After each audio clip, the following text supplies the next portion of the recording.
রসালো বুন্দিয়া তৈরি করতে চাচ্ছেন তাহলে আজকের ভিডিও আপনার জন্যই। এর জন্য নিয়ে নিলাম 1 বাটি পরিমাণ বেসন। একই বাটির 4 ভাগের 3 ভাগ পরিমাণ পানি নিয়ে অল্প অল্প করে পানি দিয়ে একটা আঠালো বেটার তৈরি করব। এরকম আঠালো হলেই 5 থেকে 6 মিনিটের মতো সময় নিয়ে অনবরত এইভাবে মথতে থাকবো। একটা বাটিতে কিছুটা পানি নিয়ে চেক করে দেখব, যদি দেখেন বেটারটা পানির উপরে ভেসে আছে তাহলে বুঝবেন এটা পারফেক্ট ভাবে মথা হয়েছে।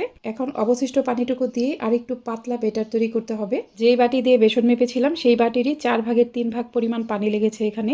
অল্প কিছুটা বেটার নিয়ে রেড ফুড কালার মিশিয়ে নিলাম, আরেকটা বাটিতে ইয়েলো ফুড কালার মিশিয়ে নিলাম। তেলটা খুব ভালোভাবে গরম করে নিতে হবে। আর বুন্দিয়া ভাজার জন্য এরকম ছিদ্রযুক্ত চামচ লাগবে। হাতের কাছে এরকম চামচ না থাকলে যে কোনো প্লাস্টিক অথবা স্টিলের এই ধরনের ঝুড়ি নিতে পারেন। তেলটা ভালোভাবে গরম করে তারপর বুন্দিয়া ভেজে নেব। চামচের উপরে কিছুটা বেটার নিয়ে নিলাম। প্যানের একটু উঁচু দিক থেকে চামচটাকে এক জায়গায় ধরে রাখতে হবে, একটুও নাড়াচাড়া করা যাবে না। আর বুন্দিয়াগুলো খুব বেশি কড়া করে ভাজবেন না, খুব বেশি কড়া করে ভাজলে এর ভিতরে চিনির শিরা ঢুকবে না। প্রতি ব্যাচ বুন্দিয়া ভাজার আগে চামচটা খুব ভালোভাবে ক্লিন করে নেবেন। সবগুলো বুন্দিয়া ভাজা হয়ে গেলে চিনির শিরা রেডি করে নিব। যেই বাটি দিয়ে বেসন মেপেছিলাম সেই বাটিরই 1 বাটি পরিমাণ চিনি ও হাফ বাটি পরিমাণ পানি নিয়ে নিলাম। ভালোভাবে একটা বলক চলে আসার সাথে সাথেই চুলাটা বন্ধ করে দিয়ে কিছুটা ঘি দিয়ে দিলাম ও 2 ফালি পরিমাণ লেবুর রস দিয়ে গরম শিরার মাঝে বুন্দিয়াগুলো দিয়ে ঢেকে দিলাম। চুলার একদম কম আছে 4 মিনিটের মতো ঢেকে রাখবো। 4 মিনিট পর ঢাকনা খুলে নিলাম। 4 মিনিট পর চুলা বন্ধ করে দিয়ে আবারও 15 মিনিটের জন্য ঢেকে রাখবো। 15 মিনিট পর বুন্দিয়াগুলো